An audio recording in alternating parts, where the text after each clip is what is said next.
जाने डॉक्टर भीमराव अंबेडकर के वो काम जिन्हें हमेशा याद रखेगा हिंदुस्तान।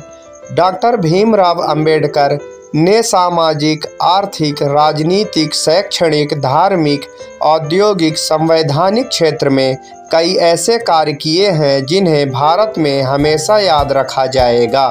डॉक्टर भीमराव अंबेडकर ने अपने जीवन के 65 सालों में सामाजिक, आर्थिक, राजनीतिक, शैक्षणिक, धार्मिक, ऐतिहासिक, सांस्कृतिक, साहित्यिक, औद्योगिक, संवैधानिक आदि क्षेत्रों में अनगिनत कार्य करके राष्ट्र निर्माण में महत्वपूर्ण योगदान दिया। उन्होंने कई ऐसे काम किए जिन्हें आज भी हिंदुस्तान याद रखता है। अंबेडकर जयंती के अवसर पर जानते हैं कि उन्होंने राष्ट्र निर्माण में क्या क्या कार्य किए। सामाजिक एवं धार्मिक योगदान, मानवाधिकार जैसे दलितों एवं दलित आदिवासियों के मंदिर प्रवेश, पानी पीने, छुआछूत, जाति पाति, ऊंच नीच जैसी सामाजिक कुरीतियों को मिटाने के लिए कार्य किए।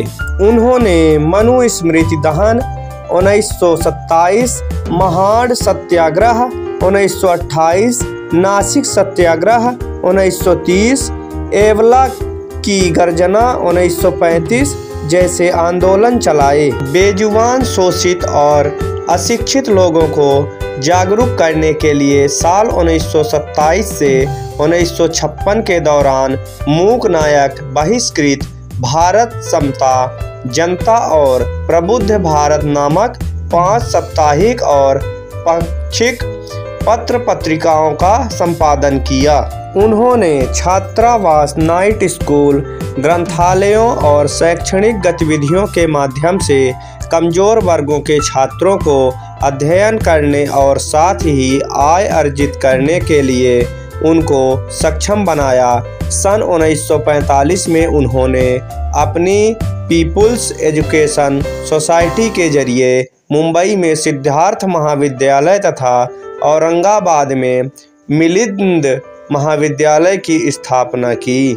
हिंदू विधेयक संहिता के जरिए महिलाओं को तलाक, संपत्ति में उत्तराधिकार आदि का प्रावधान कर उनके कार्यान्वयन के लिए संघर्ष किया।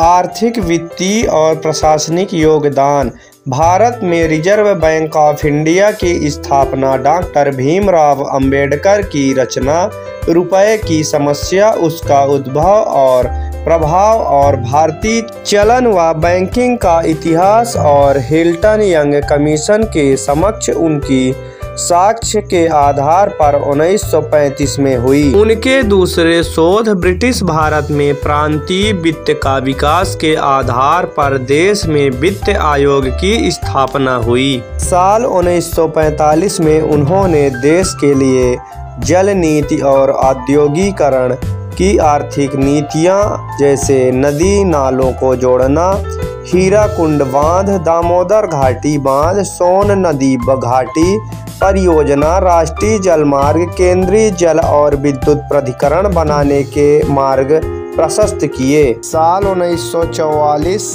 में प्रस्तावित केंद्रीय जल मार्ग और सिंचाई आयोग के प्रस्ताव को 4 अप्रैल 1945 को वाइसराय की ओर से अनुमोदित किया गया और बड़े बांधों वाली तकनीकों को भारत में लागू करने हेतु प्रस्तावित किया।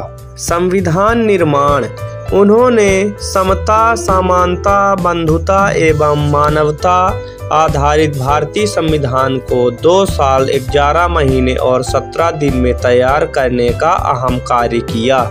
साल 1951 में महिला सशक्तिकरण का हिंदू संहिता विधेयक पारित करवाने में प्रयास किया और पारित न होने पर स्वतंत्र भारत के प्रथम कानून मंत्री के पद से इस्तीफा दिया। निर्वाचन आयोग योजना, आयोग, वित्त आयोग, महिला पुरुष के लिए समान नागरिक, हिंदू संहिता, राज्य पुनर्गठन, राज्य की नीति निर्देशक तत्व, मौलिक अधिकार, मानवाधिकार, निर्वाचन आयुक्त और सामाजिक, आर्थिक, शैक्षणिक एवं विदेश नीति बनाई। उन्होंने विधायिका, कार्यपालिका और न्यायपालिका में SC/ST के लोगों की सहभागिता सुनिश्चित की।